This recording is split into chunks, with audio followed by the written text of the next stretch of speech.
আরে অভিজিৎ, এবারের ঈদের ব্যাপারে কি জানতে পারলে? রোজা কি 30টা হবে নাকি 29টা? স্যার এবারের রোজা 31টাও হতে পারে।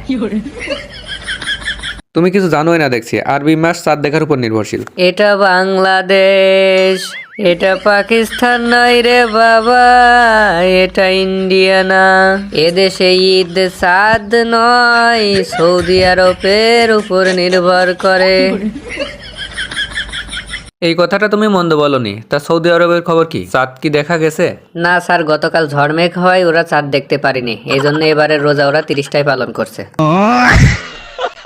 বাংলাদেশেও তো আজকে চাঁদ দেখার ডেট আছে। তোমার কি মনে হয় নতুন সরকার কি চাঁদ দেখতে পাবে? তার কোনো সম্ভাবনাই নেই স্যার। সৌদি আরবে চাঁদ দেখা যায়নি মানে আমাদের দেশে চাঁদ দেখার কমিটি বইয়ের আঁচলের তলে শুয়ে থেকেই নিউজ করে দেবে যে আকাশে চাঁদ দেখা যায়নি। আমার এরকম মনে হচ্ছে না এবার, কারণ এবার নতুন সরকার আসছে, এরা আলাদা কিছু বলতেও পারে। দয়া, তোমার কি মনে হয়? সৌদি আরবে যেহেতু 30টা হচ্ছে, সেহেতু আমাদের এখানেও 30টা রোজাই হবে। তাছাড়া 29টা রোজা রাখার পরে একটা রোজা কম করার জন্য এত রাজনীতি করার তো কিছু নাই। সঠিক বলেছেন।